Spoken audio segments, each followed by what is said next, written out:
So for the past several weeks, as I mentioned in the announcements, a lot of us have been reading Robert Holden's book, Be Happy.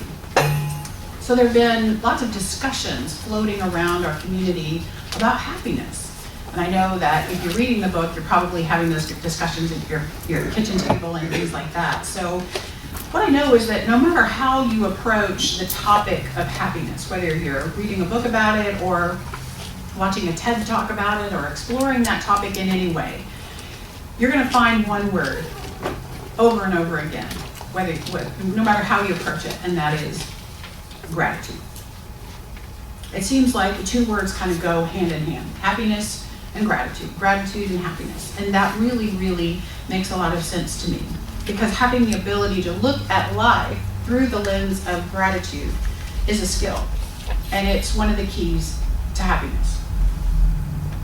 So when I knew I was going to talk today about gratitude and happiness, I went kind of looking for wisdom on the subject. And I ran into an interview that Oprah Winfrey did with a man named Jeffrey Weiner. And Jeffrey Weiner is the CEO of the very popular social network, LinkedIn. How many of you are on LinkedIn? Almost everybody's on LinkedIn, right? Right. So Oprah and Jeffrey Weiner were talking about the subject of happiness, and I found it so interesting that this youngish, younger than me, youngish, very wealthy man had found some keys to happiness. He kind of figured some things out that many people never figure out in their whole life, and some never figure it out. But his wisdom was so interesting and fascinating that I made some notes so I could share with you some of his points. And so this morning I want to talk about Jeffrey Weiner's 5 keys to happiness, and I want to see if they can hold the weight of the Science of Mind principles that we teach here, and see if we can take something important away for us as we go into the holiday season, because I think all of us want to be happy at the holidays. You know, that's the idea, is that we're supposed to be happy holidays. So let's see if we can do that. So Jeffrey Weiner's first key to happiness is be in the moment. Be in the moment. Wow, I absolutely agree with him on this one. I mean, how many times have we heard this wisdom? The truth is that all of our life energy, all of everything is only available right now in this moment. This is the only moment there is. But it's very challenging to stay right here in this moment. Our minds have the power to kind of go anywhere they want, wherever it wants to, right? If we leave our minds unattended, they will, we'll just kind of wake up and realize that we've lost this whole moment because our mind is in another time and place, right? So if you're like me, you can drift into the past. And what we do there is we relive conversations. We relive former holidays, right? Other holidays that we've had, and conversations and situations and choices, and we keep revisiting those moments and wondering if things could have been different. If they could have turned out differently, if I made a different choice, if I said something else. You know, we're constantly, analyzing that. But if the past doesn't grab your attention, then probably the future grabs your attention, right? And so our mind will drift into the future. And if your mind is in the future, then you're strategizing and worrying and forecasting and planning conversations and situations that haven't happened yet and might never happen, right? So here's what I've learned about being in the moment. Whenever we are feeling helpless or hopeless, your mind's not in this moment, right? Because I think we feel helpless when we look at the past, because guess what? You are. That helplessness is correct. You cannot go back and change, or helpless to go back and change anything about a moment before this one. There's no way whatsoever that we could do that. And when we're constantly fretting over things that happened in the past, these feelings of helplessness and powerlessness flood over us. They can overtake us, and that sense of helplessness is very real, actually. And when we spend too much time worrying about the future, we feel hopeless, because there's no hope available to us in the future. It's only right here, right now. Joy is only available right now. When we bring our consciousness into this moment, we bring our awareness into this moment. This now moment is where all the qualities of God are available to us.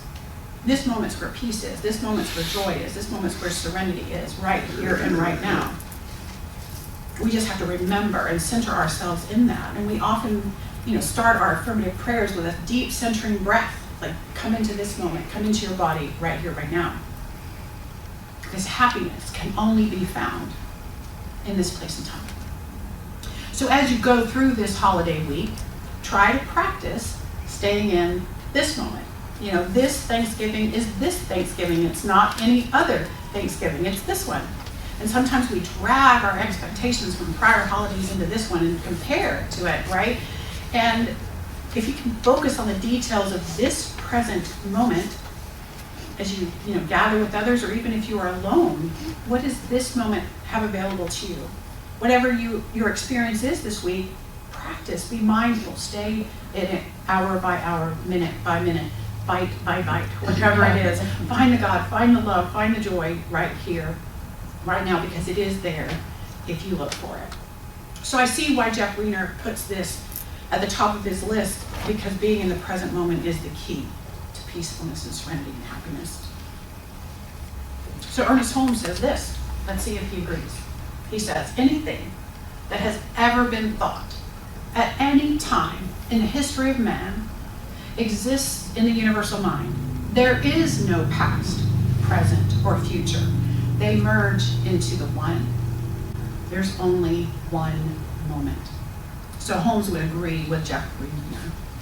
Now is all there is. So be with the one power in the right now. So Jeffrey Weiner's second key to happiness is it's better to be loving than to be right. Okay. So I think when I was taught this principle years ago, I was asked the question, would you rather be right or would you rather have peace, right? So the core part of this key to happiness is relationships. And I believe that the basic reason that we come into this physical experience, the reason we got into a magic suit, is so that we can have relationships with other people. And I believe the basic reason that we come into physical form is to be in these relationships. The spiritual purpose of our lives is to express love, because if we are God beings and God is love, we are here to express love. And when we're striving to be right, when you're striving to be right, just know you're coming from ego, because your ego self, not your spiritual self, is at play. Because when we are in a struggle and we're claiming that someone was right and someone is wrong, we're participating in the perpetuation of duality. And what we teach here is there's only one. There's only one of us. So in order to be happy, we have to be in a loving mind. And people who report being happy also report being better socially connected in loving social relationships. And this key is about realizing that everyone is having their own perspective and their own experiences, even if they're sitting at the same table, even if they were raised in the same house, even if they're sitting in the same class with you, or looking at the same movie, doing the same task, whatever. They're coming at it from their own perspective. The path that brought the other person to this shared moment was different than yours. And happiness depends upon your ability to surrender the need to have your perspective be the right perspective. Your happiness cannot depend on your ability to get everybody lined up with what you think and believe. Sometimes in class, I'll be presenting a concept, and there'll be someone in the room that says, well, I don't agree with that. And it's baffling to others when I say, that's awesome. It's awesome that you know that you don't agree, because if the things that I'm teaching don't resonate with you, then just let them go. Pick out the juicy bits that do fit in your pocket and own them. Because if what you believe works for you, that is awesome. I don't need anybody else to agree with me. Happiness is allowing other people to have a completely different mindset and not need to change that. So wouldn't that be amazing to take that to Thanksgiving dinner? Oh, yeah. Right? This is a very timely key to happiness, because being in this philosophy is often quite different than the philosophy or the theology that other people around the table are experiencing or the path that they might be walking. But remember what we said at the beginning of the service, all paths to God are valid. All political paths are valid. All beliefs in general are valid because they're all coming from their own perspective. So see if you can remain loving and open as you spend time with others whose perspective is very different from yours this week. Adopting Leine's suggestion to be loving is so, so important. Your happiness actually depends on it. And guess what? Ernest Holmes agrees. This is what he said. Have enthusiasm, and above all, have a consciousness of love, a radiant feeling flowing through you at all times. So again, be loving instead of right. So Jeffrey Weiner's third key to happiness. Third key to happiness is be a spectator to your own thoughts in life, especially when you're emotional. What does it mean to be a spectator to your own thoughts in life? I think this key is about consciousness, is about awareness. The Science of Mind teaches us to think and be careful about what we think. Why? Because our thoughts are creative. Our thoughts can often just kind of steer us right off into the ditch, right? But if we're paying attention, if we're actually a spectator of our own life, we wake up in the ditch a lot faster than if we are not paying attention. Kind of like driving, actually. If you're paying attention, you realize you've left the road to happiness, right? So Weiner is encouraging us to be a spectator, to constantly watch our lives. You know, Plato wrote that Socrates said an unexamined life is not worth living. An unexamined life is not worth living. It's important to notice the patterns in our lives, especially those patterns that repeat themselves over and over again, because the patterns of our lives reveal to us what our deeply held beliefs are. So what holiday patterns might you want to look at this year and say, how can I find a road to greater happiness through this time? Because they kind of give us a clue to what is ours to learn and what is ours to heal at this time. And then Weiner adds this phrase, especially when you are emotional. Now, I don't know about you, when I get emotional, things can get a bit dodgy, right? And sometimes very interesting. It's in those emotional times in our lives that we tend to live over and over again. When our emotions rise, those memories kind of just get stuck, and we're always remembering and dissecting again what was said and done. And we often make choices when we are emotional that aren't always our highest and best. So I want to share a personal experience that I had actually this week about this particular key to happiness. So many of you may or may not be aware that I decided to resign the position that I had at home office. Some of you might not even know that I had one, but I did. So this week in Colorado, I made the decision to leave the job. And as you can imagine, this was a very, very difficult decision to make.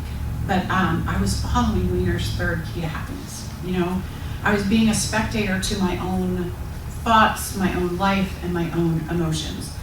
And I realized a few weeks ago that I was not happy in this particular position. The stress was so very high, and I felt torn between the work that I needed to do there, the volume of work that was necessary to do that job well, and this, and you, and this community where I live and love. And because I've had a journaling practice, I've been a spectator of my own life since I was a teenager, actually, I noticed that my writings were focused more and more about stress and my prayer requests. The practitioners will know I've been praying for peace of mind and peace and all of that for the last several weeks. And I was able to measure my satisfaction with the job and compare it and say, my heart's here, my heart's here. So I really had no other choice. And here's where I belong.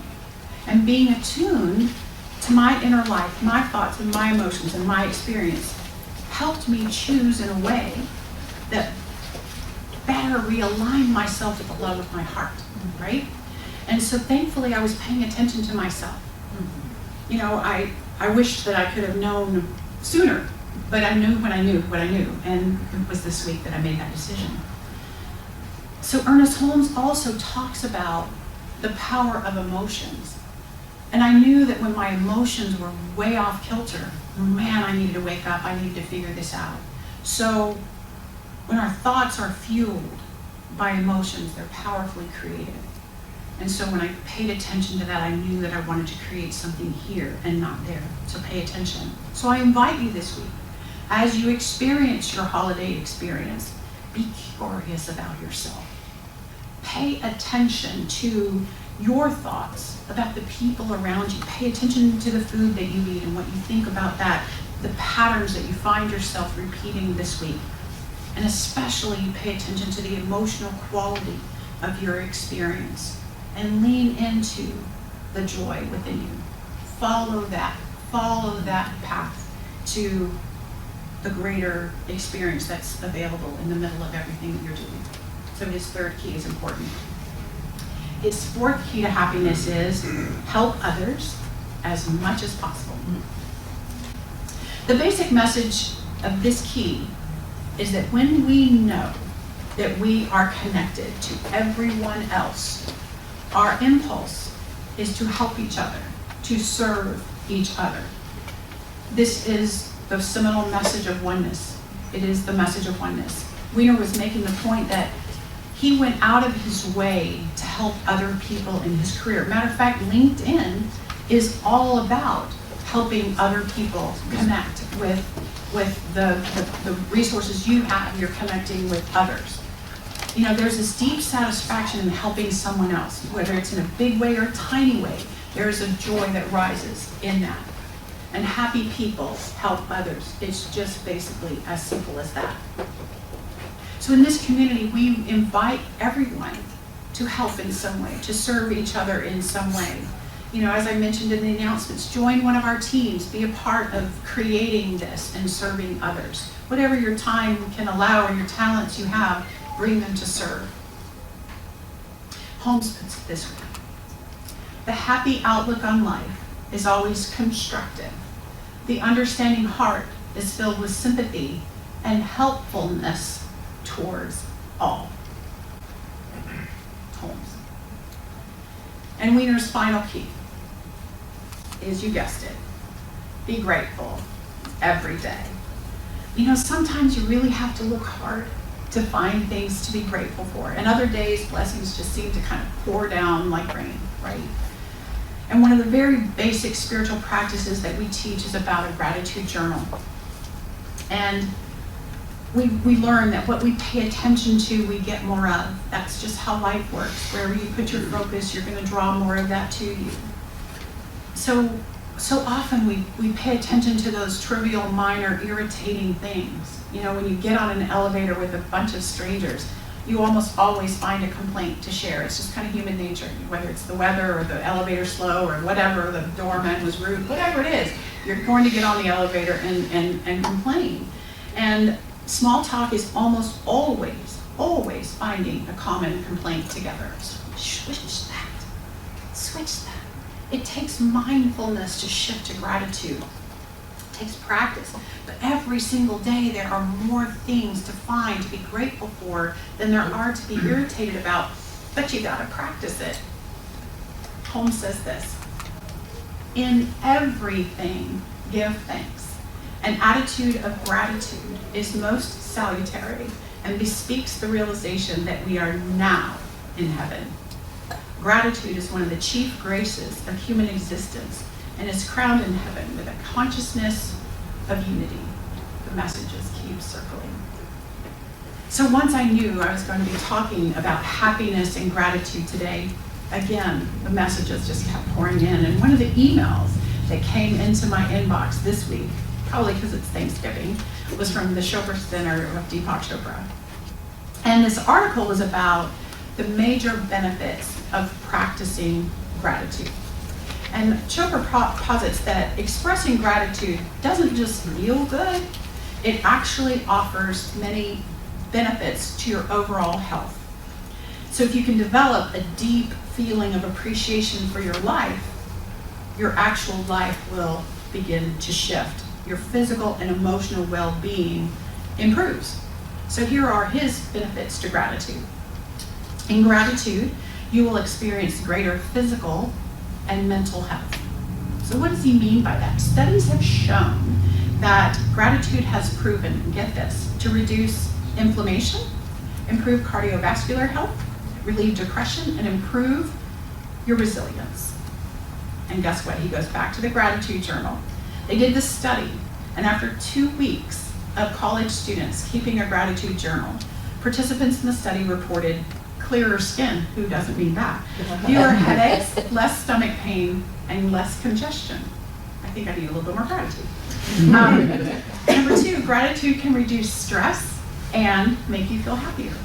This is Deepak Chopra. Chopra agrees with Weiner, doesn't he? He says gratitude blocks more toxic emotions like envy, resentment, and regret. So you can't be those things and be grateful at the same time. And gratitude is strongly associated with greater happiness, and it decreases the production of cortisol, which is the stress hormone. So again, it has great physical benefits. Gratitude helps you sleep better. One study had university students write in a gratitude journal every evening, and they were able to let go of worry, quiet their minds, and sleep better. And we all know what sleep will do for all of us. We all need more sleep. Number 4, gratitude improves your self-esteem. Chopra advises that everyone cultivate gratitude for your real life.